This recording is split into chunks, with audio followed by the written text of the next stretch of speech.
Welcome to the Rachele and Cassandra show. Before we begin, our disclaimer. I know it sounds like Rachele and Cassandra are giving legal and financial advice, but I promise you, they're not.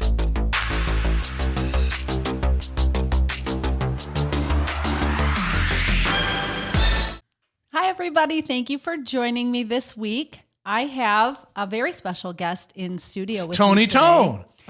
And it's been awkward like this the whole time we've been trying to get up and running for this episode. Yeah, why when the camera comes on, everybody straightens up like we weren't talking shit just a bit ago? So I just would like to introduce you before we do. Would you like to introduce yourself? No. No, tell us who you are, No, sir. no, thank you, Strange ma'am. man. No, you go right ahead. Okay. So I have my very new friend, John Wentworth, in this studio with me today, and he shows up with a curveball, the nebulous guy, Tony. Tony Strozier. Good afternoon. Good morning, everyone. Good morning. Thank you both for being here today. What does nebulous mean? Not completely defined, but in existence. Like think of a star nebulae, like nebulous. It's He must have went to cloudy. college. He must have went to college. out multiple times over. I'm an overlearner. So what I thought we were going to do today is talk about your story, John. Which one? But I'll be curious to see how Tony fits into this. Without Tony, I have no story. Well, so. okay, good. Then he'll naturally crop into the story. Okay. So I think I would like to start by talking about how you showed up on my radar and how we got here. Sure, go right Because ahead. my version of that story is you just started showing, I think I said this to you. You just started showing up in circles that I was in, the 75 Hard Facebook group. And I think, so I would see a comment, and Facebook is really smart. I think it was showing me your activity. Yep. And then I would see your other Facebook activity. Like, I don't know if it was off of your personal page or a business page, but we're both real estate professionals. And then Professional. right? Like WWE. Yeah, we don't play. Yeah, no. Okay, curveballs. It's really hard for my brain to keep up with you, which is saying something because my brain is all over the place and yours is like times 10. So then I start seeing and I don't know which came first, chicken, egg, if it was Facebook or the billboards, but I saw your billboards on 23. I do a lot of driving up and down 23 and I would see your signs and I'm like, who is this cat? And then you started showing up in some of the mastermind groups that I'm in, always in the comments. And I was like, I just got to call this guy. Yeah, I think the first group or whatever was one of Ryan Stewman's posts. You're like, how are you in here? Yes. Right. So Yes, absolutely. And Ryan Stewman changed the trajectory of my career around 2015. nice. Yeah. And That's what it's all about, man. for sure. I mean, that's the win, right? So what do you do?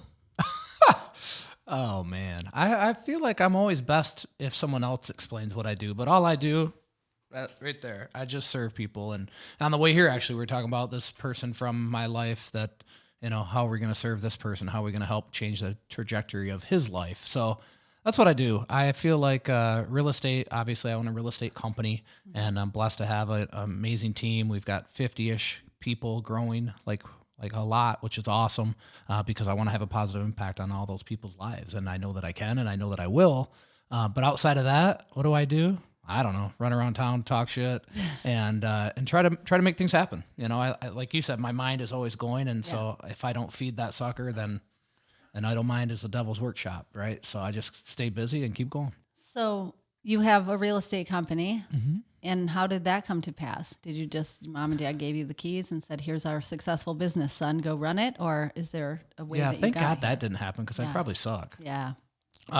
No, you know what? I mean, I've always just followed my passions in life. So from hockey to actually training racehorses, which I'd never touched a horse in my life. I went to the track one day. I'm like, that's what I'm going to do. And I did that for 15 years.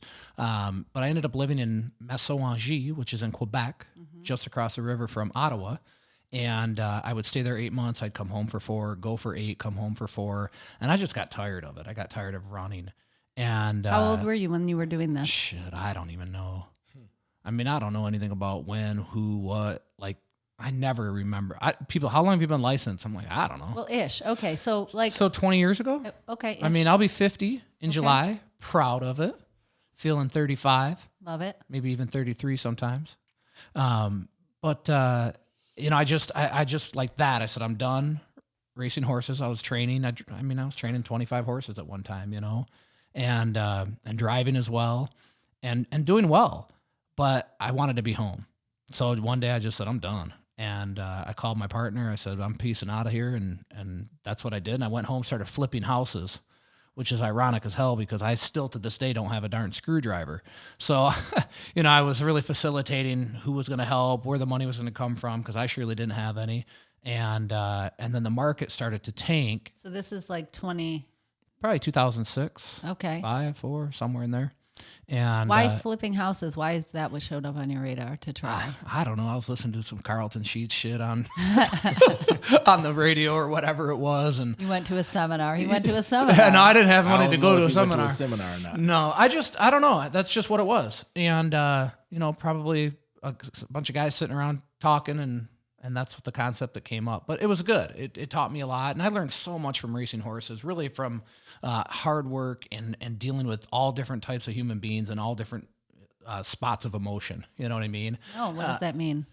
All different spots of emotion. So you think about like an industry where, people are poor, people are rich. I don't even know if any of them are rich, but you know what I mean? Like all these different tiers of, I wouldn't even call it wealth, but tiers of ability to do something. Yep. Tiers of ability to even win races. Tiers of ability to work hard. Like it's such a mixed bag of people. This is in the horse racing. In the horse racing industry, it's such a mixed bag of people, right? And so you meet people from all walks of life, and I just like, to me, I always go back to that, like being able to deal with all of these different people, and that applies so much in real estate and in life. Well, okay, so I'm gonna try and you're gonna try to slow me down. Shit. Well, just to unpack. I'll get some things. water. Yeah, get some water. Oh wait, how long is this thing supposed to be? Because I feel like we got to get it done in 10 minutes. No, we've got plenty of time. I think hour and a half is usually our stop point. So when we just so people know to stick around, because we're gonna really start talking some wild, probably stuff later. Yes, well, now we must. Alrighty. It'll be secret wild ending. What did you do before racing horses? Because if that was 20-ish years ago, you're 30. So what got you there? Let's just go back a little bit. So that's when I quit racing. But I started when I was, I literally as a high school senior, I went to the racetrack and I'm like, that's what I want to do. I see. I was playing hockey. A bunch of us on the hockey team went, and I'm like, that's what I want to do. And I was kind of burnt out on hockey at the time. And so it was a great prelude into that.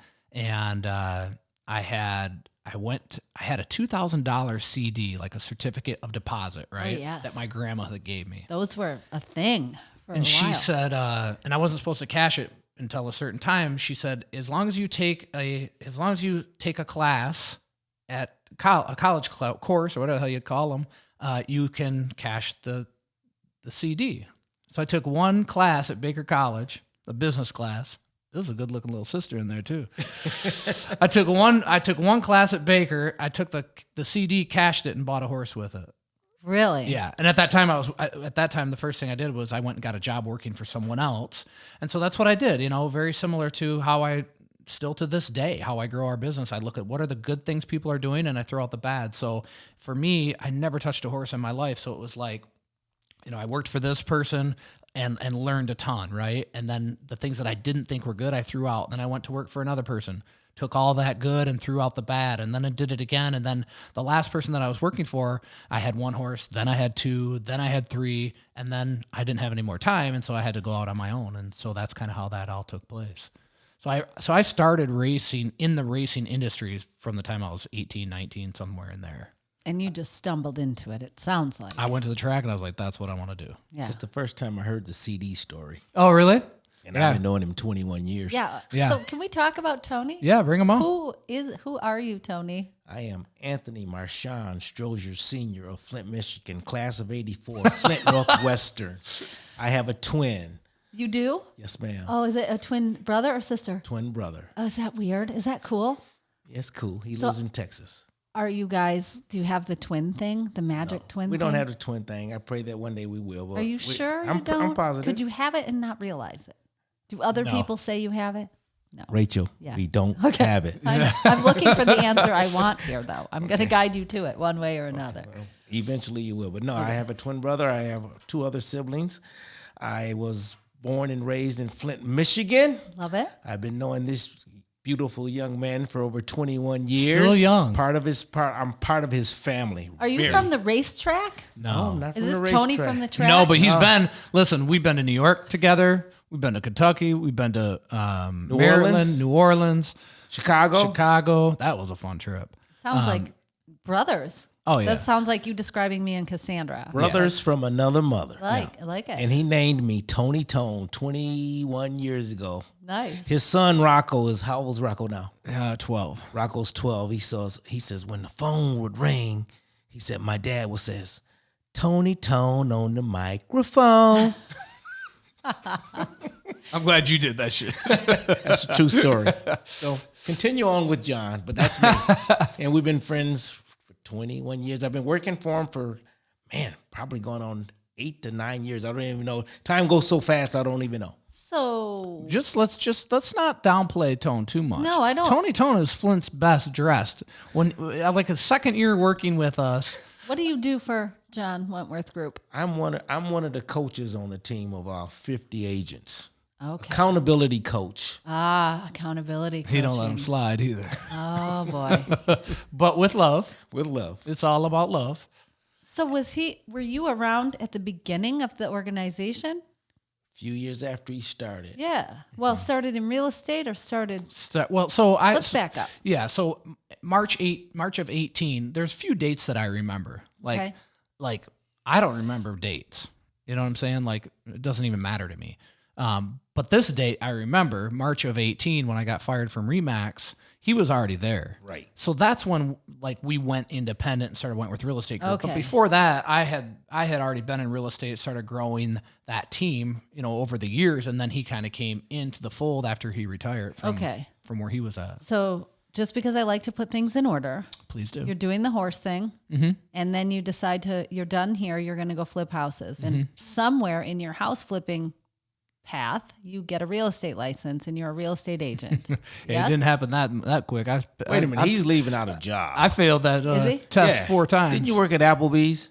Oh, school. Yeah. I mean, See, it's a good thing I'm here. So It see, is. Thank you. so my uncle owns Applebee's from wherever you've been in Michigan. Okay. And I was like, oh wow, I'm gonna be a manager, one of those someday. And I started flipping fries, right? And this was the first one they opened on Miller Road in Flint. So I'm flipping fries, and then I moved to this side, then I moved to this side, then I'm meeting people, and I'm just like Different positions in the Applebee's ecosystem. Yep. And then I went to one of the managers' homes for a little party, and I was like, nah, gotta be more, right? And so I rolled out of there. I ended up working at GM for a short time. My dad got me a job sequencing parts. That was brutal, but again, I met some cool people. Tyrone Williams was a fun one, and then from there. But at that time, I was still working part time, so I would leave GM, go to the barn, and take care of horses. Okay. So that was kind of always that thing. And then that's when I left GM, and then I went full time into the horses. So now I'm super confused. Applebee's. Wait till you see what we're gonna do horse tonight. Racing real estate. So Applebee's, GM, horses, then real estate. That's what it sounds like. He just named it to me. Yeah, it was. So It's horses, houses, real estate. Oh, and hockey's in there too, right? Because before when Rachel's going to be Dude. like, golly, when kind of in my I had my license, I was working somewhere, but I wasn't doing much in real estate at this time, right? Then I went back to trying to play professional hockey, which was always my dream. And, growing up in Flint, the Flint Generals were a big deal back then. And so I did. I went through training camp. How old are you when you're going through training camp? 35. Oh, really? Yeah. Wow. And I hadn't, and the crazy thing is, I hadn't played hockey since the day I was done. When I visited the track in high school, when that season was over, I didn't skate again for, I don't even know how long. Until you decided to try and Yep. play hockey. Yep. And then when I moved back home from Ottawa, I said, and then here, shit, we could go all day on this stuff. But then this other event occurred where now I was starting to play hockey, but I was just doing it. I was in a men's league, just doing it to do it. Can you not tell us what the event is? Yeah, I'm going to tell you. When? I can do it now, or we can Now. Okay. Just do it. Golly. I need, can you imagine? I haven't even eaten yet, and I've had 1 cup of coffee. Can I get you a snack? No, I want some more coffee. I offered you coffee. I I'm can just get you a playing. coffee. No, I'm good. So this event, so I'm playing hockey. My life's in shambles. I'm 35, broke. Wait, what? Your life's in shambles? Yeah, I was broke as a joke. You didn't say that. Okay, How would well, I know? I thought you were a baller. listen, I raced playing horses. hockey. You're always damn broke if you race horses. Is that how it is? Unless you're at the top. In Michigan, you were always broke. You could win a lot of races and still not make any money. Yeah. Right? The expenses of the horses, we did well. We won a lot of races, still difficult. Okay. All right, thoroughbreds are different. High-end standardbreds, different. You can make, it's decent money in those. But, and I guess it's all perspective too. But at this time, I was jacked up. I was, I would say I was 35 acting 20. Okay. And, which meant I was working, but I was, I didn't have a path. I just had a license. Yeah. And I was, dating, but not, I was acting 20, you know what I'm saying? And so the event that happened was so I go up to Traverse City, which is really ironic because I don't even know when this is. When is this? I don't know. I'm listening myself. I'm going to learn something new. So I go up to play this tournament in Traverse City, and I'm a goalie, right? And so, dude, goalies are weird. It's a thing. Now you know. But you know what? I thought about this the other day too. Someone's like, how do you deal with like making mistakes in business? How do you get over those? I'm like, because I was a damn goalie. You got to get over shit like right now and get back in the game, right? So again, all these things that happen throughout our lives are the things that shape us to where we're supposed to be. And so this event in Traverse City, I probably drank a little bit, too much. And, I show up to the game late, and I'm usually there early, stretching, doing all my stuff. And I was just, it was kind of in that moment where I would say I was kind of starting to spiral negatively, right? Like just letting shit happen and not in control of what I was going to do in life. So I come home and I'm arguing with this girl that had stayed the night that I was dating at the time, and God bless her, I don't know, nobody could deal with me at that point.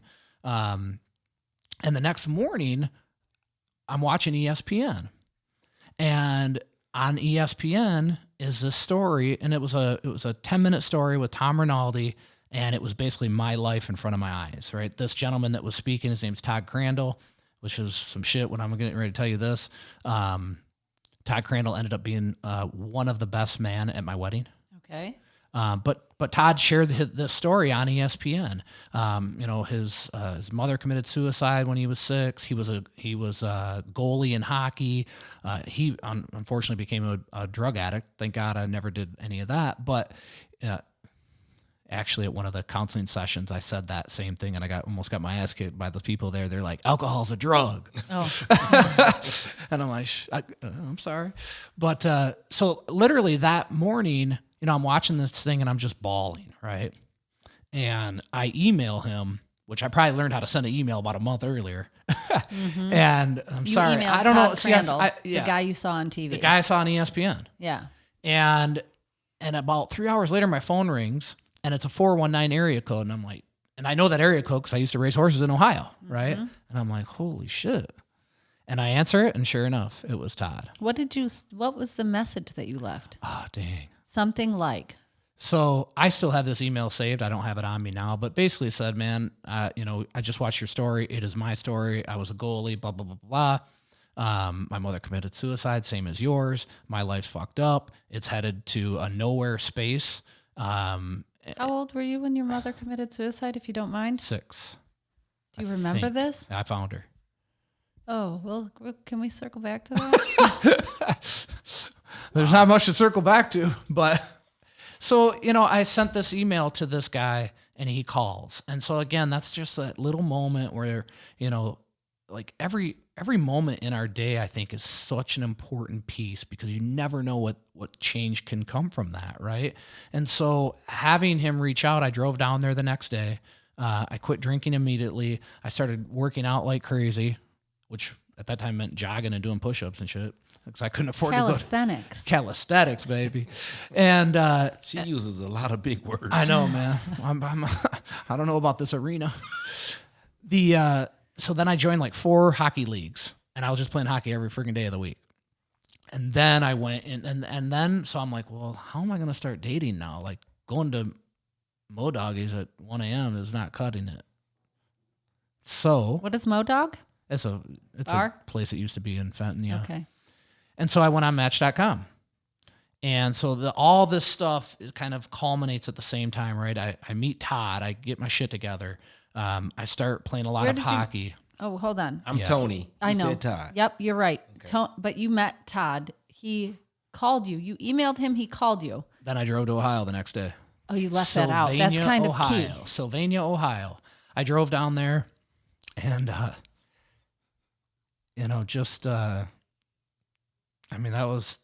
that moment was the biggest change of my life.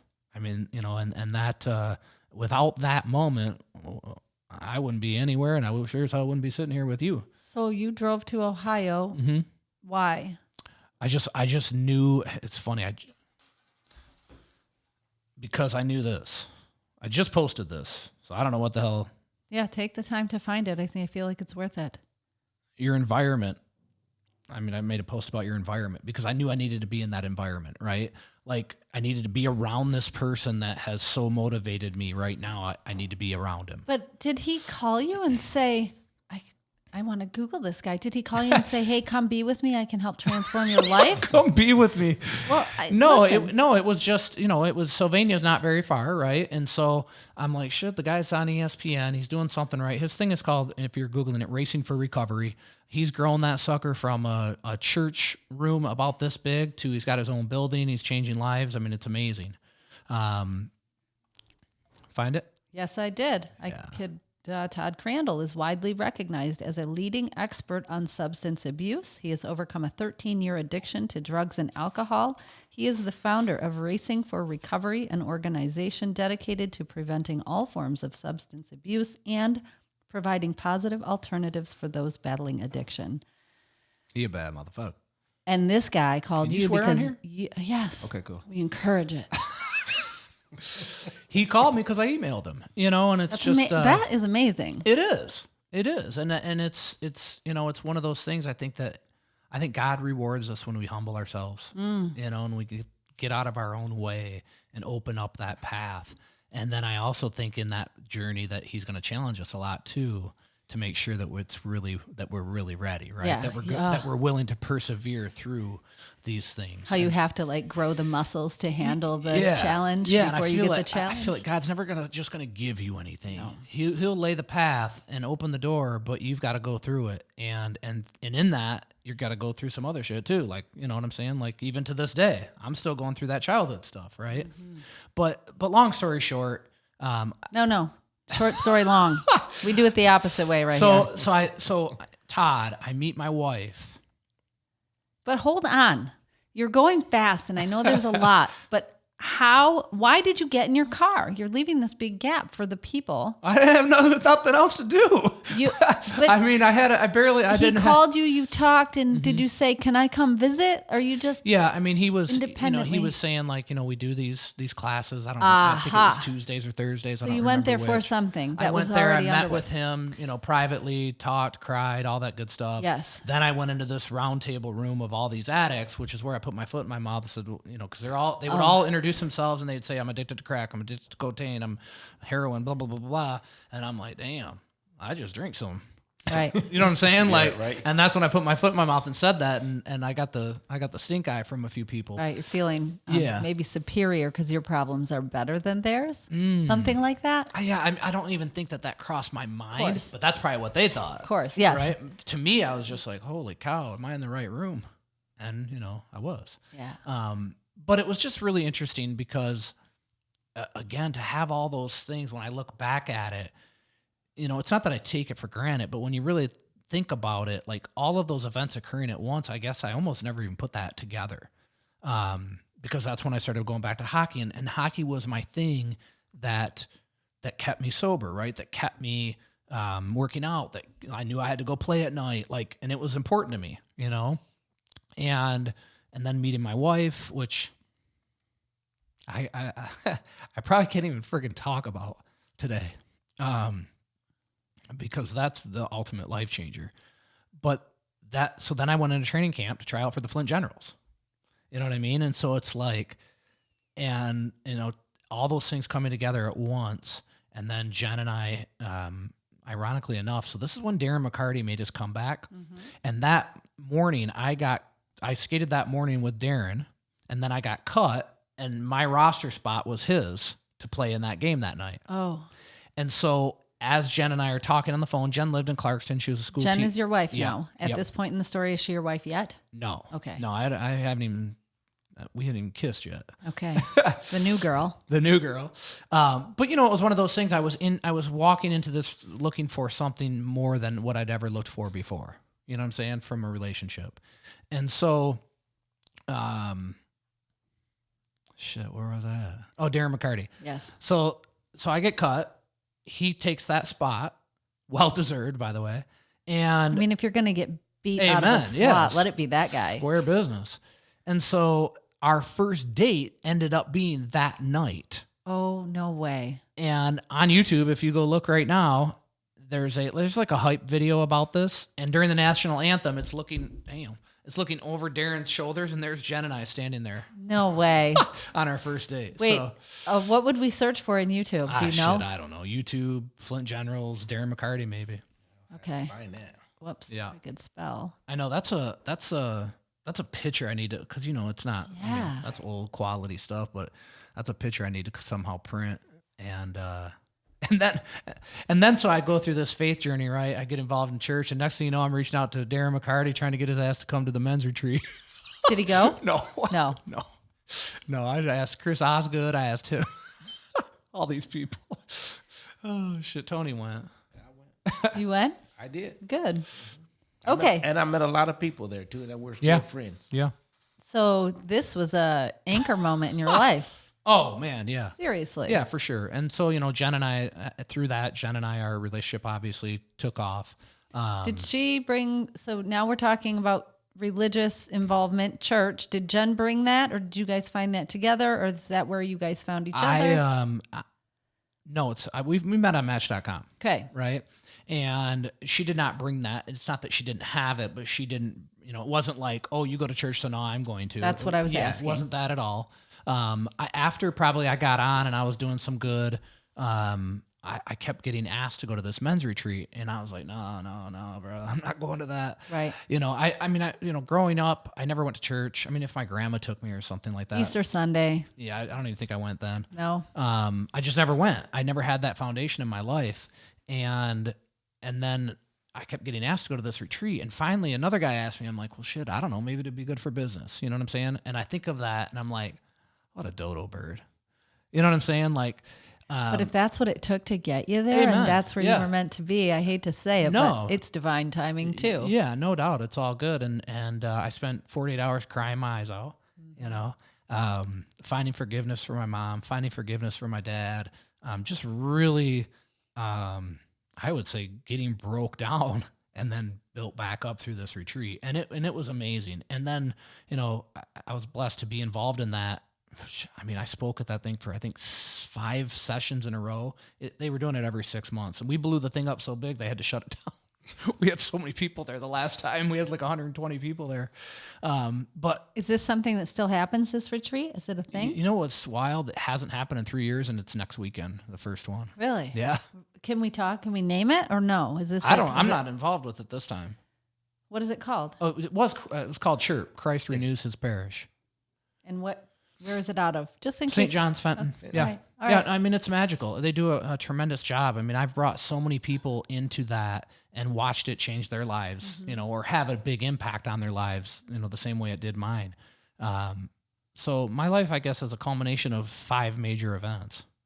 And I just guessed that number, but I mean, really, when you think about it. What are the 5 events? Well, shit, I mean, obviously. City made it up. I just made up the number. I know, but now I mean, he gets to assign the events. Obviously my mother's passing. I would say a major one is my upbringing. I would say another major one is meeting Todd Crandall, which leads back to the decision to email him. And then meeting Jennifer. There's one more. What was the one we just said? Oh, sure. Those are the 5. See, I was on. I knew the number. I can't wait to eat sushi after this. Rachel's buying. She is. Then They run have us- really good frozen sushi at Aldi. I will She's get gonna you run us one of over there in those. that fast ass Beamer. So that feels like a deflection. I'm just filling space. Oh, well, we don't. That's all right. I do need more water though. Since we're only 9 minutes in. No, I'm playing. So this is like.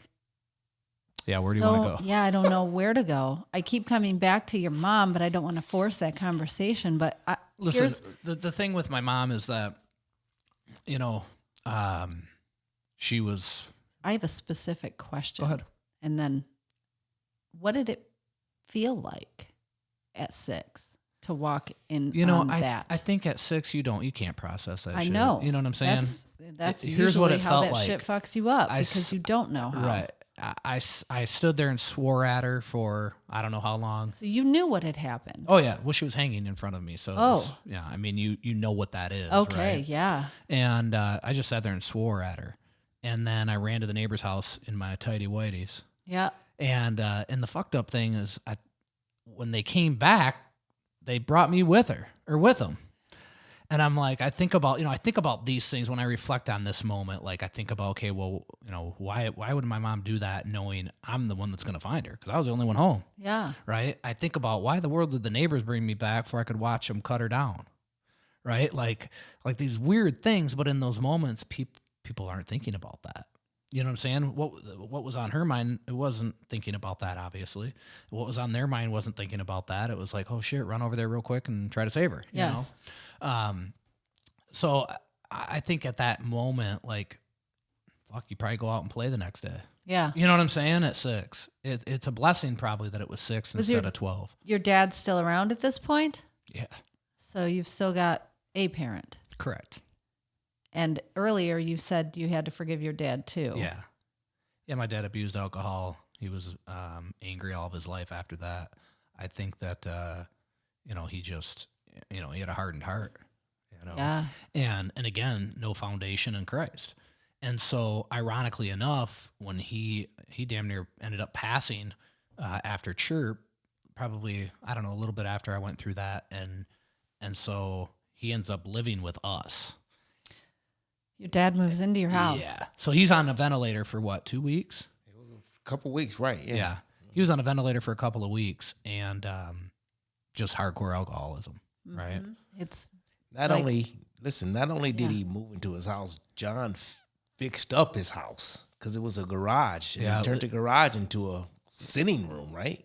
A who room? Sitting room. I thought you said a sitting room. a sitting room and a bedroom, right?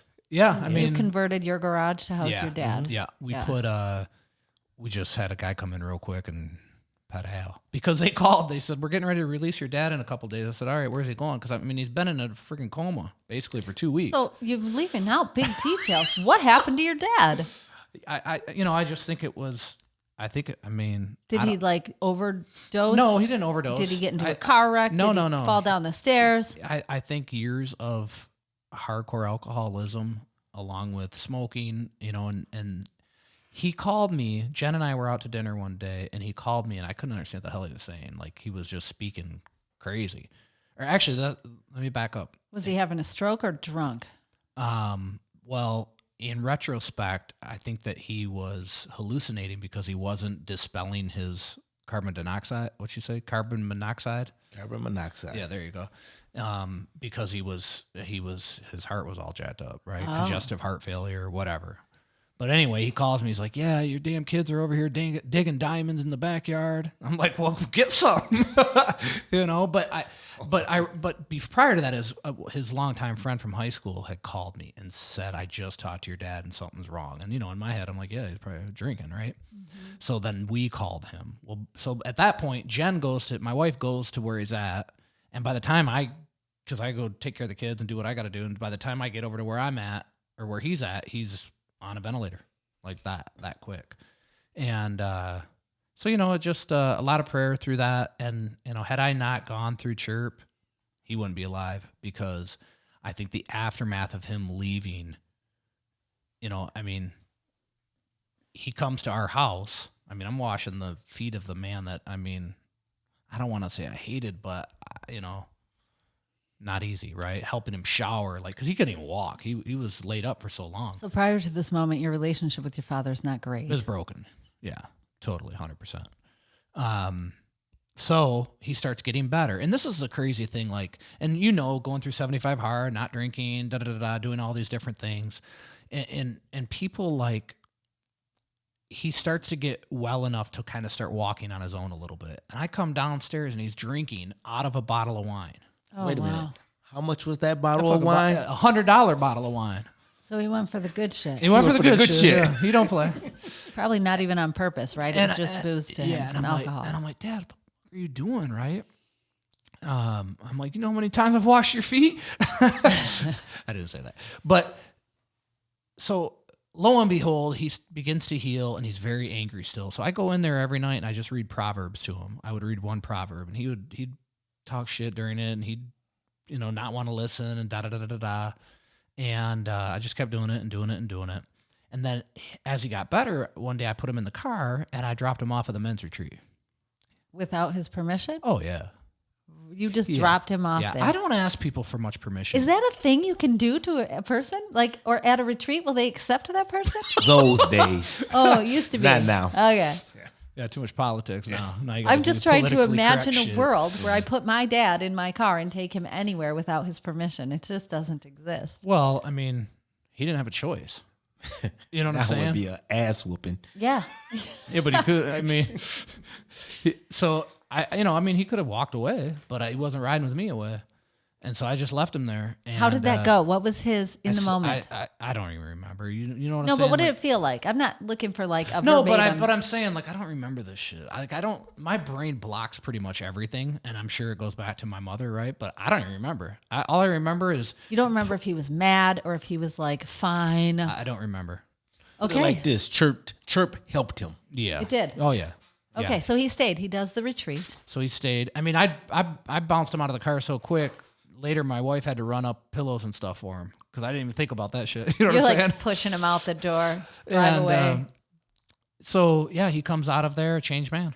How long is this retreat? It's 48 hours. Why is it only men? What if women need that? They have a therapy women's too? retreat also. Okay. Yeah. As long as we got equality. Yeah, I think we should probably build one outside of the church and just do our own. A retreat for just people? What we do. Well, we do. Yeah, that's true. We do one. We have one every year at Warden Woods. That's true. I forgot about Real that estate retreat. It's with our team. Oh yeah, we do it with the whole team. And that's kind of where that concept come from. But I was talking more like getting deep on some stuff like they do at church. But anyway, he came out of there. He's been sober for, I don't even know. I mean, I'm telling you, when he was in the hospital, my wife and I went to his apartment and I was like, what in?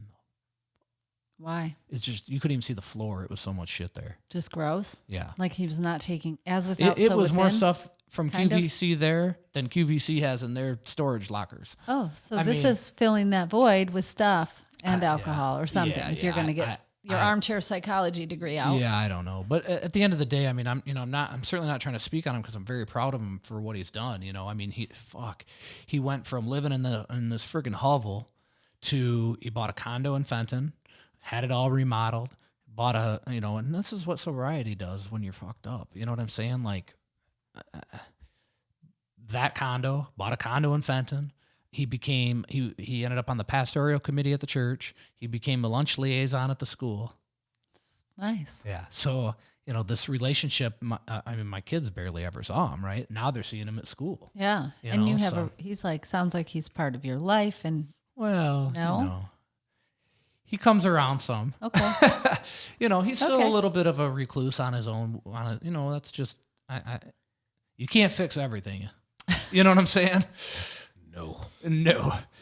He's in Florida now. By the He's way. in Florida. He left, yesterday? Yesterday. So that's that, and we make the most of it. We once he came home, from Florida this spring, we had him over every Monday, had dinner with him, which Tuesday. whatever, which was cool. But so it's all good. So I want to reorient to the part where you get your real estate license and you go and you're just an agent at RE/MAX. Well, initially I started I'm going to leave names out of this shit, right? Okay, but you don't have to. I All mean, right. we're not here to throw anybody under the bus. Yeah, I'm but not, you can brag the good ones, name them. I don't care. Yeah. I mean, listen, the thing is, you could be at the worst spot in the world. You better learn something while you're there. Yeah, You know because what you're I'm there. saying? Agreed. So the first place I was at, thank you, sir. I was there about 2 weeks, and I'm like, I got to get the hell out of here. Okay, so you're at some brokerage. Yep, right. It's not right. Yeah, writing's on the wall, and I don't even know what the hell day it is, and I still know I got to get out of there. Yes. And remember when I started now, I was still, we're going back before the Todd Crandall thing, right? So I'm doing that, and I roll out of there, and then I move to the next brokerage, and I spent probably, I don't even know, 3 years, 2 years, 5, I don't know, there. And that was great. I learned a ton. I learned, again, just like in racing, what to do, what not to do. Yeah. You know what I'm saying? Took the pieces that were working for Yep. you. Yep. And then, I started getting recruited by Remax, and I don't chase money. I mean, that's one thing I think, like, I was freaking broke till I was 35. So did I pull up in a nice car? Sure. I'm blessed to be able to do that, but I don't give a shit about it. The fucking thing could get stolen today, and I would not care. He knows, wouldn't I? Amen to that. I'd be like, oh, cool. Let's go get something. Let's go to lunch. Like, it doesn't. Were you with us when I dropped $3,000 at the casino on the floor Of course I was. I've been everywhere with you. in Vegas? But you did look for it. Well, yeah, I looked for the shit, but then we went out and had dinner. Yeah, he looked for it and he says, I even went to the security guy and goes, hey man, pull the cameras. Yeah. Pull the cameras. We lost $3,000. Yeah. I just missed my pocket or something. I don't even know. I had a knot. And you know what he said after that? It's gone. Let's Yeah. go have some fun. Yeah, because they all kept dwelling on it, right? They're like, how the hell? I said, who gives a fuck, man? Let's It's go. gone. Let's go. We got shit to do. Let's go make $5,000. Yes, and yes, I was there. Yeah, so you were there. So, I honestly, like, I know people think when I say I don't give a shit about money, like, oh yeah, well, you live in $1 million. Who gives a shit, right? Like, I don't care about it. I'm blessed. I'm grateful. The best thing about my house is big enough for all my friends to be there, and so I never chase money. So this idea of getting recruited, oh, this and that and this, and I'm like, who gives a shit, right? But things were starting to change at my other spot too, from the hierarchy standpoint. And ultimately that's why I moved. And then I went. And you're still just an agent. Yep. Just a guy selling real estate. I had 2 assistants at that time. My first assistant, well, both of those gals are with me still. I think that's the other thing you'll find consistent about me, that, unless somebody fucks up, they're in my life forever. For me, and sorry, I'm swearing a little extra, but I'm getting relaxed. So That's what we like. I just panicked a little. but people stay in my life and I stay in their life and I don't care if people make mistakes. You know what I'm saying? Like, that's the other thing, business, people are going to screw shit up. And I think that, like, I'll never forget Stacy one time. I love you, Stacy, but I'm going to speak on you now for a minute. She was doing a proceed sheet, which you know what that is. Breaking down for the seller what their proceeds are going to be. And the commission was $35,000.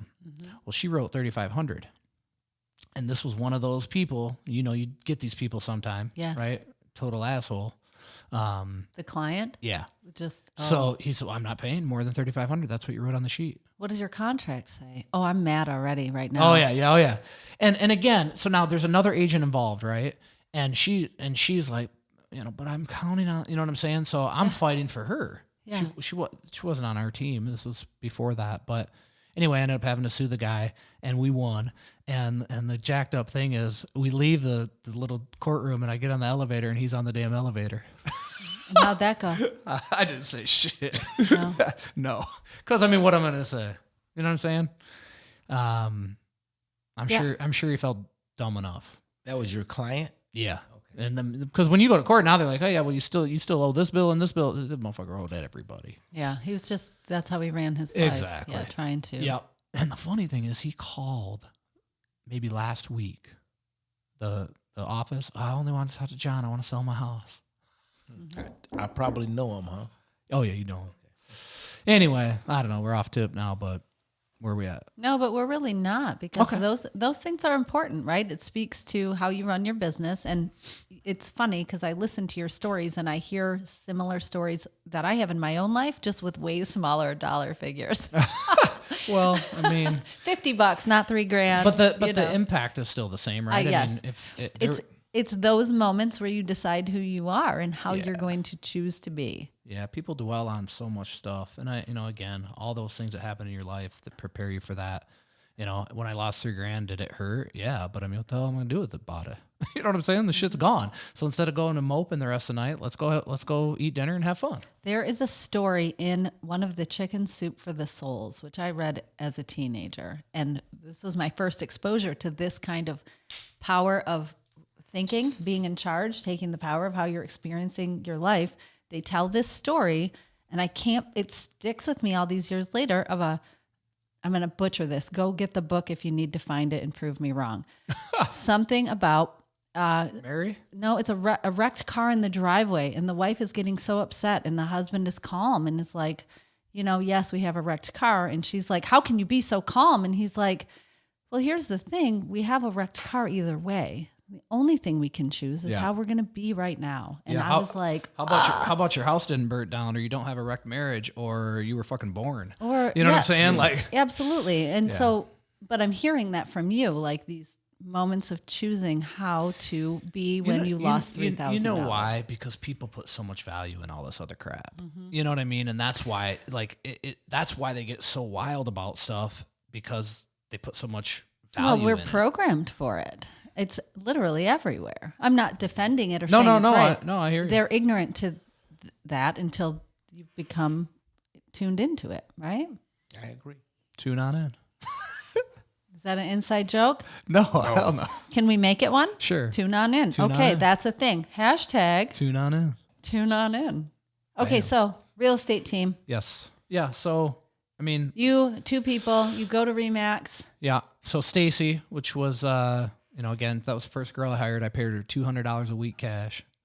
And she said to me one day, do you think I'll have a job next year? I'm like, hell yeah. I don't know. Right in my head, I'm like, I don't know.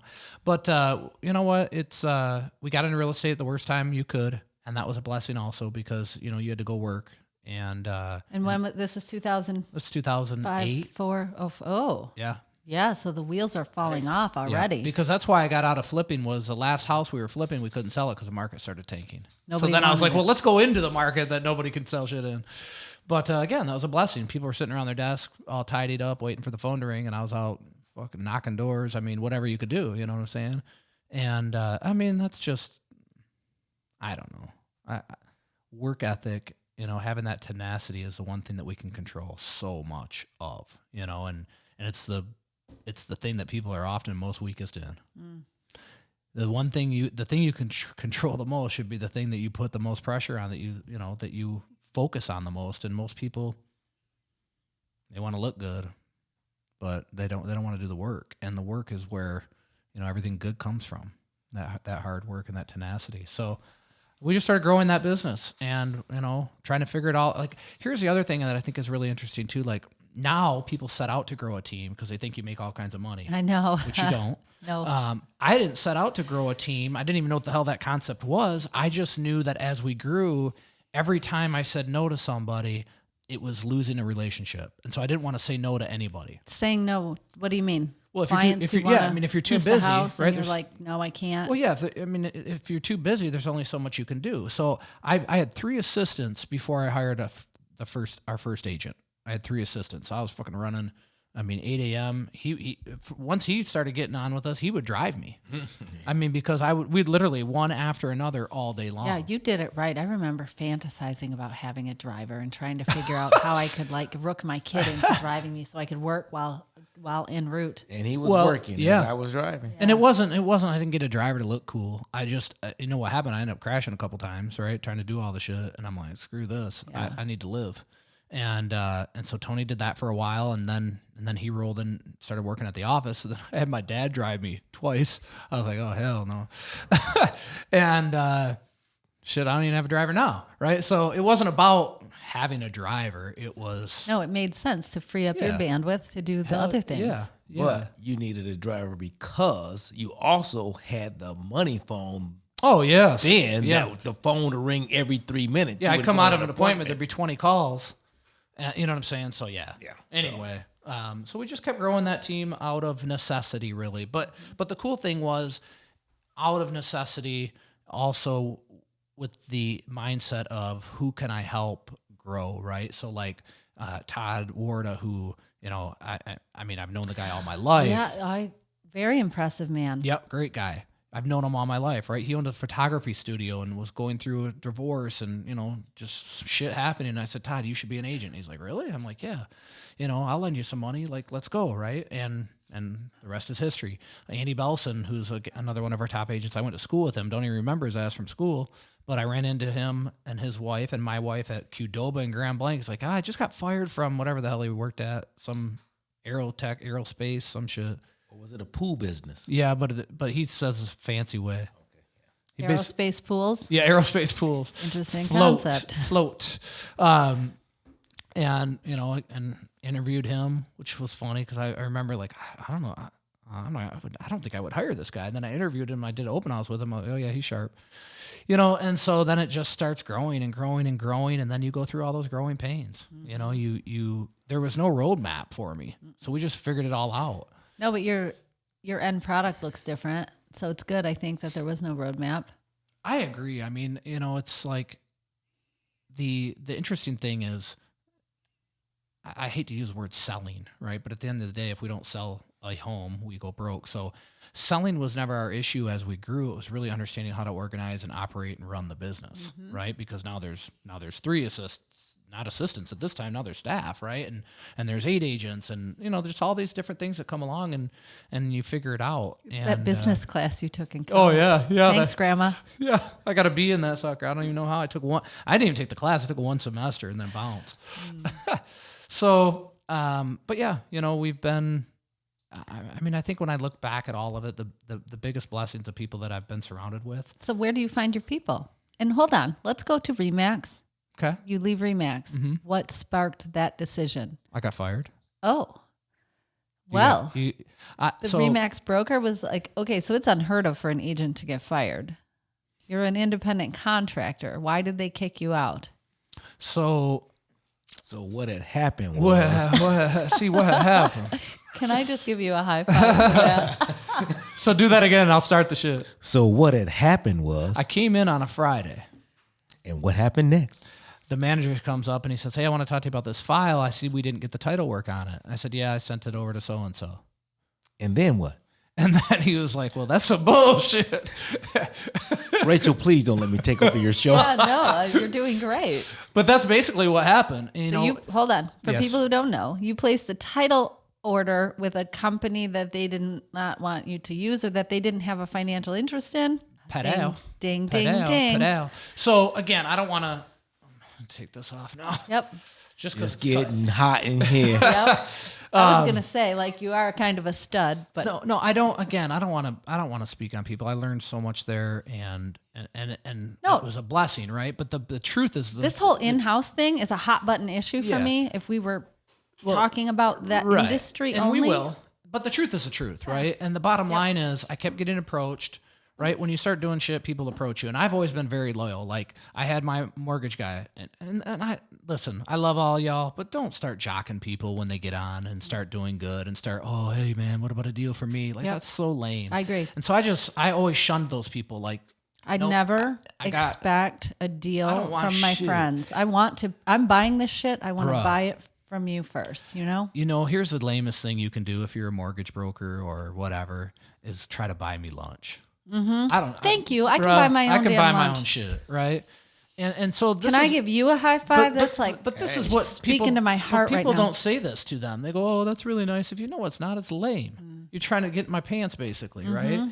And so, the point of this is that I never was somebody. I don't want shit from anybody. It's funny. I was thinking about this morning. I was like, you know what? Because the thing we talked about on the way here, right? And I'm like, what did you talk about on the way here? Trying to help this young man, not young man. I went to school with him. It's my best friend from 5th grade on. Trying to help him get his shit together, and I was thinking, I'm like, I couldn't even tell you, and I probably bet it's no one that even knows me that could tell you this. The last time I asked anyone for a favor. Yeah, so I'm just going to devil's advocate that statement and tell you might be denying people the opportunity to do nice things for you. No. Okay. Maybe not. No, because I think about that, right? Like, I will ask Tony, hey, brother, can you grab this for me? Mm-hmm. but it's not skin off his back favor. Right. I'm not asking him to reach in his pocket. I'm not asking him to, you know what I'm saying? Oh, I see what you're saying. Yes, you're not like, hey, I'm not talking give me a hookup. Yeah, I'm not. Like, So hey, I don't ask for friend, favors. take my case for free. That's Yeah. that's a big no. Correct. So I don't ask for favors in that regard, and I also, I don't need a pat on the back from people really either. I just, and maybe that's a bit of a flaw then, because I don't recognize when you need the pat on the back. You know Possibly. what I'm saying? I do always need pats on the back. Just put that in your notebook. But I'm digressed here. So let me jump back onto this title thing. So What had happened was I kept getting approached to do a joint venture for title. Yes. And I'm like, no, I'm loyal. And then the number kept growing. And also at that time, we kept growing, and we basically had our own damn brokerage inside of another brokerage. Yeah, that's you know what I'm saying? how Like a team often unfolds. and they would give a shit for that. You don't come to team meeting. I'm like, our team meeting's bigger than yours. Like, you know what I mean? Like, there's only so much you can do. And anyway, you were a threat. so I did this. At one of our team meetings, I said to everybody, if you had the most important deal that you've ever had and it had to get closed, what title company would you send it to? Now, mind you, the one that we're talking about is right down the hallway. Yep. I'm familiar One with this person setup. said that title company. Mm-hmm. All the rest, well, all but two, all said the one that had been approaching me. Yeah. So the decision was easy, right? Yes. Because then at the end of the day, again, was there a financial gain in it for me? Yeah, but I mean, I didn't know how much really. But once I could tie it to that's what my people wanted. So Then you're it talking about made doing the sense. joint venture. Correct. So to slow this down, what they wanted you to use a title company just because it was an affiliation. Yeah. So that And that company was not providing the top-notch service for your client. correct. But the other company that you could bring in with a joint venture was the top-rated experience. Happened to be the one that all Yes. of the agents wanted anyway. Can you name that title company or no? The one that it was The good one. Select. Yeah. Or Yeah. excuse me. No. That's all right. Sislo. Yeah. I'm sorry. That's okay. So there are, and just so everybody knows, there are multiple title companies, and there are actually only 4 underwriters in the state of Michigan. It might be 5. I think it's 4. The only one I can always think of is First American. Because Yeah, America's first, right? No, First American. Everybody else is a reseller. Yeah. So like your Liberty title, your Select title, even your Sislo title. Yeah, they're all just names. Yes. Yeah. So anyway, we moved that title. Yep. And then, like I said, Friday they were giving me shit, and then Monday I came in. And what happened? They said you got to go. And we had our Q van ready. Yeah. So, and was there other sub conversations? Because I find it hard to believe that a high producing team with a great reputation is going to be escorted to the door by a big name brokerage. Yeah, there really wasn't. I mean, outside of, I think the manager had. They were just mad at you. I think the manager, was, kind of that old school. Again, we didn't go to meetings, and he would give a shit for that, and we, Oh, I see. Okay. But you know what? It was one of those things where, sometimes when you're doing really well, people don't like it. Yes. And it is what it is. And we have talked about this on other versions of this other episodes of this podcast, where you just kind of outgrow where you are, and that's kind of what it sounds like. I mean, I guess we did, but at the same time, I wasn't like, oh gosh, we got to. I mean, they gave me 48 hours to get out. Yeah. And so here's what happened in that scenario. Again, I guess it's kind of a big moment too, but he tells me that, and in my head, I'm like, okay, now then get the hell out of my way because I got shit to do. Yeah. You know what I'm saying? And I feel like as a leader, it's important for me to insulate people from so many things, right? Like they don't know all the shit we go through in a day, and they shouldn't have to. I think weak leadership is telling everybody everything instead of just absorbing that and dealing with it. But in this case, I knew I needed to address it right away, right? And I think most people would have went out and said, "Hey guys, I just want you to know we just got we got to move, and I don't know where we're gonna go yet," and ho hum shit. And I went and got my top 2. I brought them in the room, told them what happened. I said, what do we want to do? We want to find another brokerage, or we want to go independent? They both said go independent. I said, okay, cool. Round up everybody up for a meeting. Don't say a fucking word to anybody about what happened. I'm going to get my wife. So I went home, And Jenna just got out of the shower. She's like, "What are you doing here?" I said, "I just got fired." She goes, "Huh?" And she said, "Are we gonna be okay?" I go, That's what I said. I remember you saying, she said, "What are we going to do?" or something. "Yeah." She said, "Are we gonna be okay?" And I said, "Fuck yeah, we are." I said, "But I need you to get dressed and come back to the office with me because I wanted her next to me to share this." So we put everybody in a room. And I said, "Hey, listen, we made a decision. We're going independent." Do you have a brokerage license at this point? No. No. We got no brokerage license. So there's this thing that you need to order or open a brokerage. Hey, I shoot the arrow and then we draw the target, you know? So we just, that was that. And it was really funny because like David Nemmer, who's one of our top agents and shit, he'd been in real estate 20 years. He had just joined our team. Well, maybe is a little bit of salt in the wound. David left that brokerage that I was at to join our team, but he wasn't selling shit anyway. So, right. You know what I'm saying? So what did it matter? And, so I look at him, I go, "Bruh, if you want to go back, man, I totally understand." And he's like, "Hell no." And so we just, that day, we went out and started looking for a spot. And this is, again, where, you know, you can push real hard to find something or you can just let stuff happen. And so we're going everywhere. And of course, everyone's like, "Where are we going to go? Where are we going to go?" I'm like, "Don't worry about it. Just chill. Don't worry about that. You just keep selling real estate. I'll deal with all this shit." I'm like panicking though. How are you closing your files? What are you doing with your clients? You can't practice. Well, because I've got friends in low places. There it is. I love the lyrics. Amen, man. I mean, you know, so David did have his brokerage license. And we weren't like cut off at that moment, right? They gave us time to move. They gave us 48 hours and they ended up giving us another day or so. I don't know. I don't remember exactly, but, you know, I get a phone call from a buddy of mine. He's like, "Hey, you should check out this space for lease." And Ronnie Medawar, Shout out. holla. So I go check it out and I was with you. the shit was for sale too. And it's this big 12,000 square foot building. And I'm like, 12,000 square foot? yeah. And it was jacked up. It was ugly. That's big. It's 80s. It was 80'd out. It was all like brown, black brick, and it was fun. Coming back, It was funky. Pink mauve carpet. Anyway, long story short is it was a portion of the spot for lease and the building was for sale. So I thought the real estate company right next door, damn near attached, had it listed. So I came up with this idea. Okay, we're going to get it under contract for lease, and then we're going to write an offer on it to buy it. And if we end up buying it, great. And we did. We ended up buying this place. So, you know, at that time, we occupied a quarter of it. And now we got tenants. We're like, shit, when are they moving out? Because we need more space. Yeah. You know, so. Where is this space? That our main office is in Fenton. It's right on Owen Road. It's big, beautiful. It's friggin' beautiful now. I'm totally going there. You've never seen it? 2325 West Shiawassee Avenue, Sure. Fenton, Michigan, Sure. 443. Sure pick. Yeah, I've not been there. So I bought the place. Had a guy come in, an architect. He actually did the Brighton office too. And this is funny because this guy, he comes in, thin man, probably early 70s, long white beard. Oh, I was going to guess a name, but no white beard. No, like looked like a skinny Santa. Yeah. And you know, speaks very correctly, slow, methodical, just like me, you know. And he says, I will take measurements and then I will call you when I'm ready. And I'm like, okay, you ready yet? You know, because the building was ugly. And he comes back, he calls me finally, he says, okay, I'm ready to show you. I said, okay, you can just text me the pictures. He's like, no, I would like to sit down with you.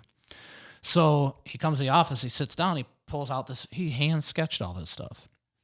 So he pulls out the thing and it's the building currently. And then he removes it and pulls out the next one. And I just started crying.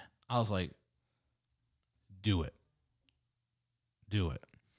And so much so I went and got my wife. I'm like, you got to see this shit. You know what I'm saying?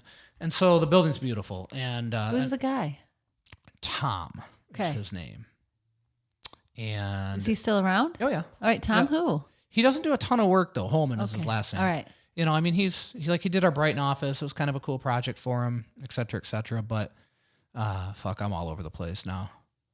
Where are we at? You Tony's finding you a picture. I'm trying to find it. Yes, and your team, you guys decide to leave. One guy has a broker license. So we go over there. We go over to the new spot. We start operating. And how big is your team at this point? How many people? You got your 3 employees now. I was going to say 3 staff plus 10, 12 agents. Okay. Yeah, something like that. And, we just kept doing our thing. Like I said, you guys just keep doing what you need to do. And when is this? What year is this? This is March of 18. Okay. So March of 18 is when we actually started the company Wentworth Real Estate Group. Okay. Right? And it's been a ball. One thing I always remind myself every day when I go in, they all go up the stairs. I take the elevator because no one takes it. And I'm like, well, if we don't take this shit, it's not going to work soon. But it's just to have fun, just to have fun. Remember to have fun. Because, with all of the stuff going on, and you got to remember to have fun, like going back to the car crashing or getting stolen. Who cares? Make sure we're having fun. Make sure we're serving people and taking care of one another as well. So and that's an easy thing to say with your mouth and think with your brain and understand and process, but actually where the rubber meets the road, as they say. How do you keep that in front of you? How do you keep that as your MO? Which piece? The service part? The service, keeping your mindset right. Man, I mean, you know from all this stuff that you listen to, you got to always be trying to keep your mindset right. I know, but I don't always. Well, deliver. none of us do. None of us do, and I think that's the sure looks like you do. Well, that's the important part, is to give yourself grace first and foremost, right? Is to understand that you're not always going to be perfect. You're going to make. I mean, I don't even care about mistakes. I make mistakes every day. I love mistakes. Every time I make a mistake, I'm getting better, and somebody else not doing shit is getting worse. So I don't mind mistakes at all. Going back to my staff and Stacy messing up that $30,000. We won that case, but they only awarded us 15, so we still lost $10,000. Okay, all right, hold on. First of all, I'm looking at the building. It's freaking gorgeous. Like, wait till you see it now. It's got a huge American flag draped across that sucker. Does it? Yeah, it's beautiful. I don't. So where does this exist online somewhere? Yeah, just put it offline. Yeah. Okay. Well, Google. so some people don't watch; they're just listening. So if you Google Wentworth Real Estate Group, Fenton, Michigan, what'd you say? 2325. Yeah. West Owen Road? West Shiawassee. West Shiawassee. My bad. Okay. Yeah, that's a beautiful building. Thank you. Props to your architect friend. He did a hell of a job. He did. And so, the interesting story about that is my daughter, who's 11, at that time she was, 18. So whatever, 22 minus 18, 4 years ago, 11 minus 4, I don't know, 7. There you go. That's a tough one. So many numbers. 7, yeah. Oh, 7? Seven's I love a good one. 7. I know, it's a good one. It is. But she drew this, she brings me this drawing, and it's a a brown 2-story building with a red heart in the middle. And we live in a gray ranch. Like, I don't know where this thing came. It was that building. Oh. It was before we even saw this building. So just wild, the synchronicities. Yes. There she goes with them big words again. I know. Oh, come on. I'm just saying. The only time I ever heard synchronicity is a swimmer. I don't get it. Synchronicity, what you call the... Synchronized swimming. Synchronized swimming. Thank you.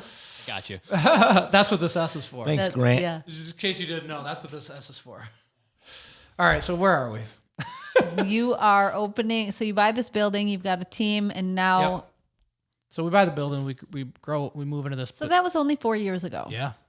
Amazing. And now your team is... I sat in on one of your... was that a regular team meeting that I went to? No. It was... A lot of our team was there, but it wasn't a regular team meeting. What was that? That was a training. Like we did this... You weren't at the last one. I feel like this. Like, listen, these guys don't want to listen to me talk all the damn time. Right? But I also know the value of us getting together. Yes. Is important, right? Like coming out of COVID, like we were the first ones back, we were the first ones open, and then it got to a point, we were still letting people Zoom, and then it got to the point I turned off the Zoom. Like, I'm a big believer, you're in or you're out. Like, I don't like people to dip their toe in the water. Like, let's go, let's jump. So is that a requirement if you're going to be an agent at the John Wentworth Group? To be at team meeting? To be a full-time agent? I think that as we, depends. yeah, I think as we grow, that evolves, right? The interesting thing is we have agents kind of growing out, as they've grown up or aged or whatever, right? People get to a point where they're going to do less. Our big thing is this, and I believe this 100%, as a whole, the industry's broken, Now you're speaking my language. Yeah. It's a lot of people that as quickly as I can say anybody can get licensed, it took me 4 times to pass a freaking test. So that obviously has no indication of your success. It absolutely. There's so much here. Oh gosh. Like this is another episode. I'm this sure. is where my heart just starts we'll just do trying to bust out of my all chest. real estate shit. I was going to say, I think you're trying to say structure. Yeah, so for me, I feel like I need to change the industry That's inside of our walls. Elevating our industry. We're like, I feel some collaboration coming on here because that is literally the driver for me doing what I'm doing. Yeah. I love watching you do it too because nobody wants to push the ideas. envelope on shit, right? Because everybody wants to fall into line. And I just look at, and this is the beauty of being independent is I don't have to answer to anybody.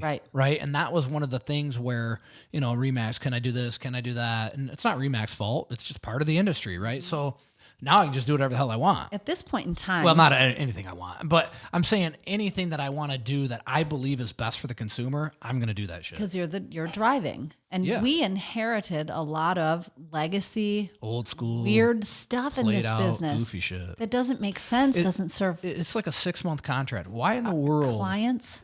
I mean, think about in your lifetime what you would sign a 6-month contract to. Nothing. Not much, right? I can't even stay married for crying out loud. Wow. I mean, you know what I'm saying? Hey, for the record, I could have. I just chose not to. You would sign it to your house, right? You would sign it to your house, Yep. but or your car or whatever. But in a, I mean, you wouldn't go into Art Van and say, "Hey, I promise not to buy a house anywhere else buy a bed anywhere else for 6 months." Right. Yeah. Right. So to me, that's the goofiest shit. So, we started doing. Not only that, in our industry, we come at you often out the gate with a contract and it goes like this. Hi, nice to meet you. Sign this contract so you can find out if I'm worth a shit. Yeah. It's so backwards. Exactly. So we do 30-day agreements, and here's the thing, like after 30 days, if we sucked, well, then get rid of us, but we're not going to. And so then we're going to continue. But in this market, I mean, you need three days, Right. But I don't know. Again, I don't want to digress too much from what you want to talk on, but real estate's an interesting thing. And, there's so many buzzwords and there's so many this and that, and everybody's going to do, I just worry about me. I don't give a shit what anybody else is doing. I'm going to do what I believe is right. If somebody else doesn't think it's right, I'm okay with that. It's like being on a billboard, right? Like I don't go, oh, wow, that's cool, and I certainly don't want to do some boring ass billboard of standing there in a suit. Like, you know what I mean? So you're always kind of towing that line.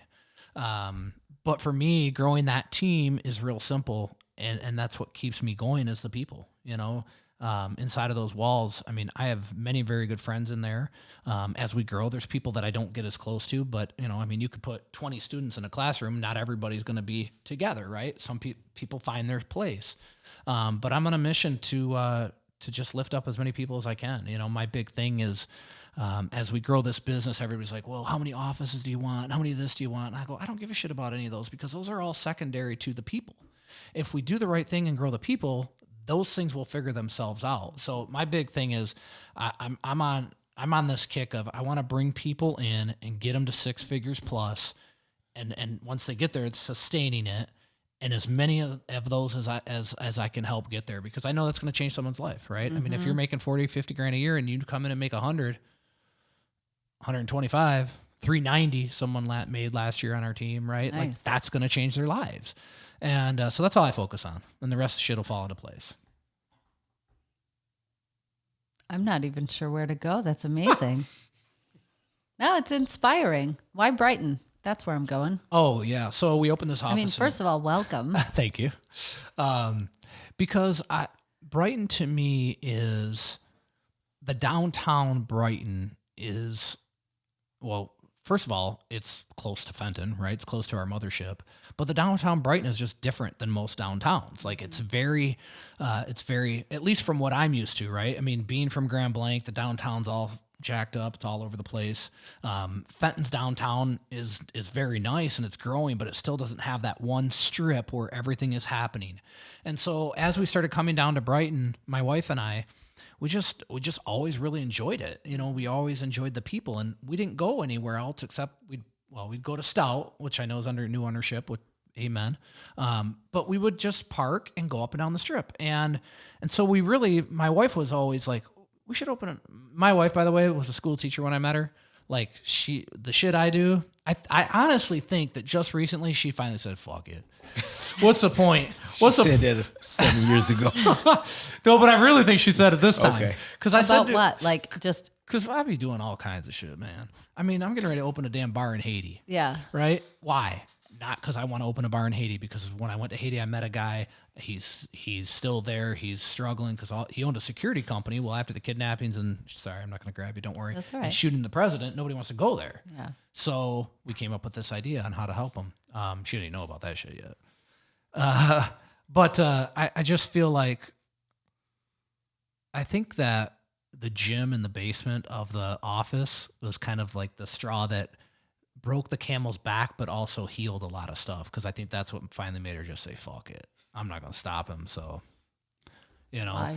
Cause she's like, you're doing what? You haven't started construction yet, have you? Are you talking about in your basement of your house or your Oh, office? of that building. Okay, you put a gym in the basement for everybody. For everybody. Yeah.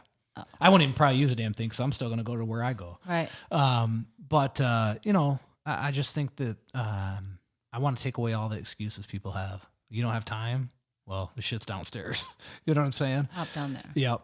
And so through that, because what happened now because you know the flooring and and next thing you know you spend $15,000, and then you start ordering gym equipment, and so that's where I feel like she's just finally said fuck it, because the order will come in and all she said is, hey, can you send me that receipt?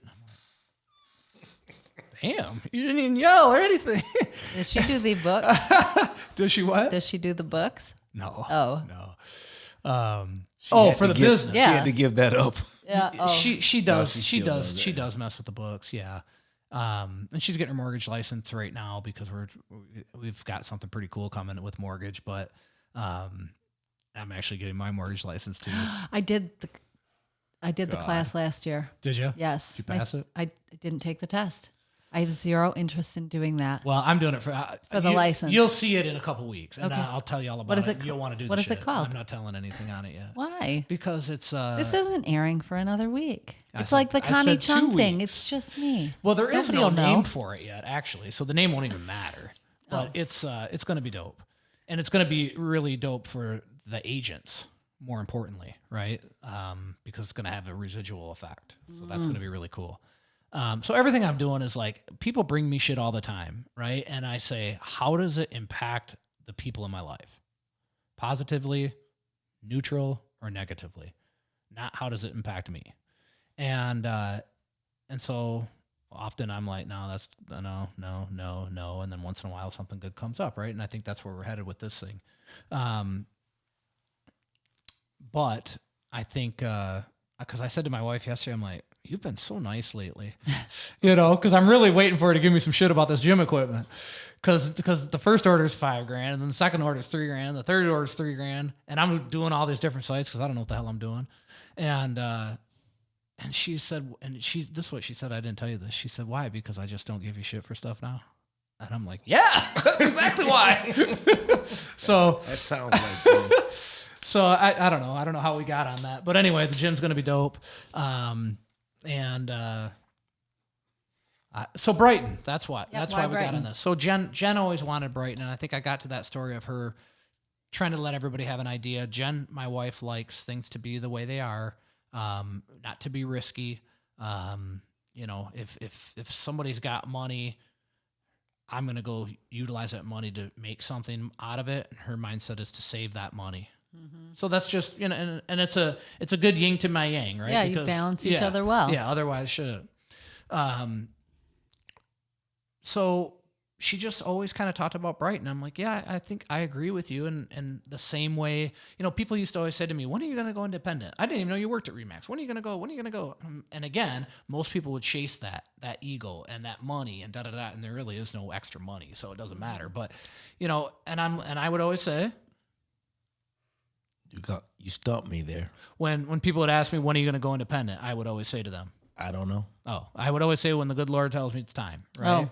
And that time was when he shoved me out of the window and gave me 48 hours. So, but Brighton was just, I just love it here, man. I mean, we would come down here for lunch and hang out and go ahead. You got to say something. Yeah, I think we would always say when it's time, or I don't know, but you would always say that it's a word I'm trying to use, and it's not a big one that she uses. Dang it. It'll come to me. Keep talking. I just always believed Okay. that, when the timing was right, the good Lord will say, and that's what happened. And, but Brighton again, the thing about Brighton coming down here for when they shut the streets down, that was always super intriguing to me. And I wanted to be able to have an office space that didn't feel like we were trying to sell people stuff, Yes. right? So like we're doing wine tastings, we have a men's bourbon night coming up, like trying to do these things to meet people in a relationship way, Yes. as opposed to the normal way, which is trying to sell them something. I am hosting community yoga at my office I need some damn yoga. tomorrow, 9:30. Come. I have to stay the damn night here. No, you don't. 9:30 a.m. 9:30 a.m. Yep. Yeah. What day is tomorrow? Saturday. Tomorrow's Saturday. I'll be at the gym at 9:30. Go earlier. Class Are these excuses? No, this class is at 9:30. Okay. They only have one class on Saturday. What gym do you go to? I go to CrossFit Twabor in Fenton, some of the greatest people on the planet. You And obviously haven't been to TrueFit in Brighton. I haven't. I keep telling my wife, because my wife goes to Fit Body Box or something. I'm like, why don't I go one day with you and one day you come with me? Oh, That would be fun. Mark and I do that. Yeah. I go to his gym. Yeah. He comes to my class. Yeah, see, baby, It's a you good gotta get on. balance. But so the Brighton thing, like, I just wanted to have a space. And again, I'm going to try to frame this without, I don't want to speak ill of anyone. We'll always naturally cast whatever you're saying in the best possible light. Sometimes people just want to get a space just to put their name on it, right? And actually, that was one of the things I struggled with going independent. Was like, I don't want it to just, it used to be the John Wentworth Group. I removed John, like always trying to a little bit alleviate the heinous of it being just me, because it's not just me. I'd be nowhere Yes. with these amazing people that we have on our team. And so the same thing there. It was like, I'm never an ego play. Ever, right? Because I think, people that do that, they get burned. They burn themselves financially, and then it also shines through in who they are. So, I'm just always cautious of that. So I didn't want to just get a building to put a name on it. I wanted to be able to interact with the people, which is difficult to do, right? I mean, even in a walking area, if you don't have something to sell people, again, we're back to that word, but if you don't have some shit I can walk in and buy these posters, why do I want to come in there? And so, it's like, we're not going to art van you. You can come in, use the computers, look at homes, hang out at the office, come drink wine, come drink bourbon, like just, again, trying to create relationships inside of that building. And then instead of forcing its growth, the growth is going to come organically, right? There's going to be someone that comes along and says, I want to take the helm on that office. That might be somebody from inside of our organization, might be somebody from outside of our organization, but somebody's going to come in and just naturally be the fit to take the helm of that office. Same with our Traverse City office, right? Like I always, when I look at growth of real estate companies, if you're not a Remax, right? Because what's a Remax do? They sell a franchise and then sink or swim.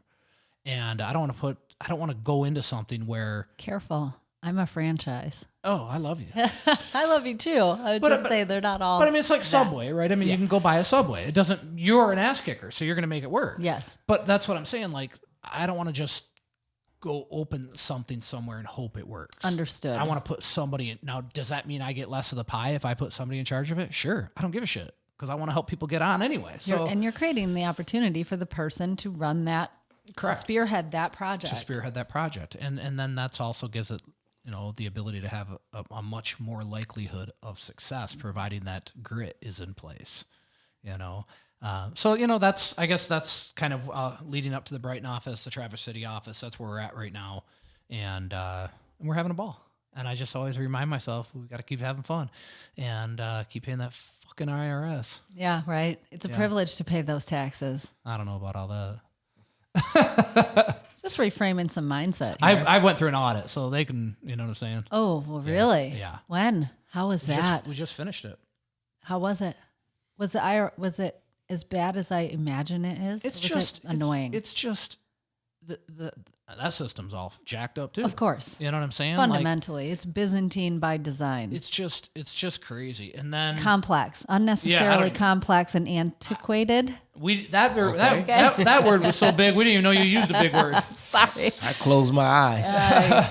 But yeah, so and listen, it's funny because my wife spent a lot of time dealing with that stuff, right? Because I mean, if you put me in front of some paper, it's gonna blow away before I look at it. And so they made us. I don't know how they made us an offer. They said, "Hey, we'll settle for this amount." Blah blah blah blah. And I'm like, "Screw that, man! I'm not paying them that." Seriously. This is before they looked at your book? This is 6-figure shit. They're like, buy us off or pay No, us this is off? after they went through it all. Oh, and all really? Yeah, and all the stuff happened. And look, if you work for the IRS, you're an awesome human being. Some people just work for the wrong boss. I don't know. I guess somebody's got to work there, right? So what was their angle? And you said no to their offer. Well, the angle was our shit was all jacked up because we had a shitty accountant. Yeah. That's my biggest fear. Yeah. How do you find a good accountant? I have... You tap into people that make way more money than you, and Yeah. you find out who they're using. I need to know who And your then you accountant go there. is. No, I'm getting a new one. Well, we should talk after. Seriously. But so anyway, I said to my wife, because she wanted to settle, right? And to me, settling means losing. Yeah. And so I sent her a really nice text. I'm like, you know what, honey, you've worked your ass off on this. I'll do whatever you want to do. And then I hung up the phone. I'm like, and I think that probably was part of this thing where she's just like, do your thing. So did the settle end up winning? Well, I mean, the offer they made us, we took. Yep. Okay. Yeah. Just to be done with it. Yeah. At some point, That's it's what she like, wanted. I need this off my plate. Because here's the thing, like it emotionally impacted her. Sure. It don't mean shit to me. You can tell me I owe you $10 million. I don't care. Right? Like I just don't carry those things. I had to recognize that she does. Yeah. She's carrying the weight of that. Correct. It's probably fucking with her in a major way. Because back to like the mindset that we talked about, right? She she's A, B, C, D, E, F, G. I'm A, Z, 3, 4, 8. Right. Shapes, colors. Yeah. Yeah. Big words. And so, we settled that and I don't know. It's just, I'm sure she's calling her now. Yeah. I got to take her. Okay. Hey, honey, I'm on a podcast. Can I call you back? No, I'm not done yet. I'll put you on speaker. Now you're on a podcast. Say hi, podcasters. Hi, podcasters. Hi, Jen. Oh, Tony's here too. And Rachel. Hi, Jen. Hi. All right. I love you, baby. So I don't know where we're at, except we're in Brighton, Michigan, the place to be. And we're going to Sushi Zen for lunch. And I got 2 treadmills getting delivered at the office here soon. Did you put a track around the building? You need some Well, that's a outdoor good stuff. idea. It is a good You idea. know, I did think about I putting have a all basketball- kinds of good ideas. Now I know who to deliver Yeah. them to. When I I, did can't th- I- execute, I just did- call John Wentworth. I did think about putting a basketball court out back, but we don't have enough damn spots to park. Well, walk in circles. Do a meditation. What are the little Zen gardens? Could do one of those. One of those Zen gardens. Yeah. That would be cool. Over there where everyone smokes. Yeah, by the garbage. Oh, shit. Well, shoot. This is a long ass podcast. It is. Well, you've got a lot. There's a lot of your story that got skipped, and I'm kind of annoying, but I'm also grateful that you were able to, like, I'm not in a jam hurry, by as the much. way. No, Yeah. that's all right. Do you have a message? Yeah, get your shit together. And once you think you got it together, you got more shit to get together. 'Cause Dude. I do too. That is the thing nobody ever tells you. That the more shit you get to, like, you climb a mountain and then you see that there's another one right there that you didn't see until you got to where you are. Do you I like it. feel that? I feel Yeah. it. Yeah, everything goes back to life at the end of the day. Fuck your fast car and your fancy watch. They're awesome, but it's not going to fulfill people. And I think that's the one thing that I always am looking towards is helping people and reflecting on myself to make sure I stay there, right? But helping people recognize money is a great thing. My business is my tool, right? It creates money, it creates wealth, it creates opportunity. But then what am I doing with it, right? For me, it's to giving back to others, trying to bring others along and put them in that same position. And I think so many people think that they're going to find their happiness in money. Yeah. And there's never been enough money to keep a marriage together, right? Well, I'm sorry. You've already been through that twice. It had everything and nothing to do with money. But I mean, like I think people forget to be grateful for all the things that they have. And not because they're bad people. They forget to go, wow. Our culture, it like really trains us to be consumers and be 100%. happy in the future. And when I get enough money is no different than when I get to somewhere in the future, which is not where I am right now. Yep. That's that whole presence piece. Yeah, and I think I used to remember people always going, "I'm gonna move here and start a new life." I'm like, "No, you can be the same person. You're just going gonna have a new address." But there's a piece of that context that's important, right? Your environment, Yes. which is the people you surround yourself with. Yes. Like we were talking about on the way here. Yeah. My My friend, the friend. Yeah, and he's like, "Well, I can get him a job at GM." I'm like, "That's not gonna do him any good. He needs a different environment. He needs to be in our environment on a daily with people around him, supporting him, encouraging him, lifting him up, guiding him. You know what I mean? Making good choices, et cetera, et cetera." But I think just, man, on that pursuit for happiness, and I think that just remembering to have fun along the way. That's a big one. As you came in talking about that, I love it. That's a big I one. forget that all the time. Well, now you're going to remember more. I'm going to have to. You're going to have to. So, I have every excuse to pretend I'm a victim. And, here's the thing too. I think that, I think understanding I've been a victim. So understanding what it's like to really be a victim, you have no control. And when you're in control, you can't be a victim. You're in control. So you just gotta, you gotta make choices. You gotta move along. And I think that you said it too, like no matter where you're at in your life, well, okay, great. Now what are you doing tomorrow? Mm-hmm. And that's the beauty of real estate. I think it's like sports. What have you done for me lately? And I need that type of career because, if you put me at a 9 to 5 and then that idle time comes along, and then you start doing dumb shit. Right. So I just need to always be going. And I think, maybe I need to be reminding my wife of that too. Like I just need to always be, leave me be going all the time. We're going to be all right. Leave me be going. Leave me be going. Wow. Okay. It tracks. Yeah. Leave me be going. It's new, but we can make something out of it. But that's God is good. That's all. No, I love All it. the time. And all the time. God is good. What's our favorite song? Oh, the one I sang. Mm-hmm. You got to move. You've got to move. You got to move. Yeah, that's a good one. Are you guys going to sing? You got to move. You got to move. 'Cause when the Lord gets ready, you got to move. And I got to pee. I do too. You may be high. You may be You low. may be low. You may be rich or you may be poor. But when the Lord gets ready, you got to move. I know. So that should be the intro and outro of our podcast. Hey, That's the name of the shit. You got to move. you got to move. You got to move. Done. I feel like anything we say past this And we is just happen gonna to own wreck real it. estate companies. You got to move. You got to move. I like it. Rachel's like, okay, get me the hell out of here. No, I'm not. I don't want to ruin this moment by over talking it. Take it. It's 12:30. I got to pee. And we're going to sushi. Yeah. Well, thank you for lighting up my room, both of you, and for bringing Tony, like extra bonus guy. Hey, I love thank it. you. Thank you guys for are having me. great. Thank you. Tony started kicking it a long time ago, and then his father passed, and I went to that funeral. That's the song I sang. Yeah, and the song he's saying, but what I didn't know is his dad was the preacher. So 4 hours later, of course, I was only the white person in there.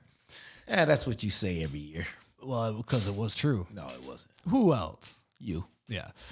I don't know. I don't remember. But it was long, but it was on, and it was so fun. I mean, as crazy as that sounds, like talk about celebrating life. Ooh, man. I was even like, it's time to go put him in the ground now. I mean, I'm like, come on now. I'm like, really? And then my aunt got up there and said, the preacher got up there and said, hey, if it's any extra, I'll pay it. Because he wanted to keep going. I'm like, holy smoke. That's a testament to your father. Yeah. Yeah, it was. Yeah. Love it. All right. How do we wrap this up? I'm going to put it to you guys because We can't wrap your show up for you. yes, you can. Have you ever seen the Wrap It Up box? No. Oh, shit. Try again. So if you're listening, YouTube, Wrap It Up Box, Dave Chappelle. And that's how we tried to get one of these. You can't find them. So now we're trying to get someone to make it. When people start talking too long, you just say, wrap it up. Wrap it up, Fox. Wrap it up box. So, I remember. how are we going to wrap up Tony, wrap up her show for her? She called on you to do it. You've been listening to the Rachele Evers show. No, I want some good parting words. What's the name of this? AgentRx. Agent Prescription. We're fixing the industry. Amen. And helping the people. Ooh, I like it. if you're not an agent, there are things that I think you need to know. Yeah. And nobody's telling you, but I'll tell you. I'll tell you that stuff. So what is your, I don't know, give us some parting words. Let me think. There's a few parting words I could use. So, okay, here we go. Without commitment, you'll never start. Without accountability, you'll never finish. Ooh, padal. There it 75 is. hard, that shit. That's right. Proud of you. 75 hard, Right phase back at 1, you, phase man. 2. Watching you do it reminds me, drags me along in your wake kind of thing. Yeah, So I'm it's good. I'm day 18, I think, of today of phase 1. But I failed it. I failed 75 on day 52. I didn't. First time. I know. Dang. I tell you what, it's interesting. Watching people go through it, you learn so much about people. You learn about yourself too. And who you're surrounding yourself Yeah. with. The people in my environment who are like, when you hear the that's lame dumb. ass Why are you excuses. punishing yourself? Oh, yeah. I can't do that. That's Here's one. So many Somebody things. said to me, "You're getting too skinny." Yeah. I'm like, so you realize you're too damn fat, Right. right? But and listen, I'm not to everybody know. We all know where we're at. Shoot, I was fat. Everybody's got a different fat. But I'm like, so by eating well, not drinking, this is just how God made me. This is what I'm supposed to be like. All those other things. This are is the what extras. my body does when I'm taking care of it. Exactly. It's just And how it is. and I think the other thing I learned too, diets are so cliche. Yes. All you got to do is do fucking 75 hard, and you're gonna Figure be it dialed out. right in. Yes. So yeah, it's good stuff. That's, Yeah. That's been awesome. I agree. And it's like the hill you climb and then the next Yeah, one shows yeah. up. Every phase has been different Yeah. and showing me a little bit more. 100%. Yeah. 100%. This is another episode. We really Yes. should wrap it up. We love you all. Have a blessed day. Peace Have a out. great girl. weekend. Yes. Happy New Year. Peace and hair grease. The info given is current as of this recording, but remember, the market changes and real estate is hyper local.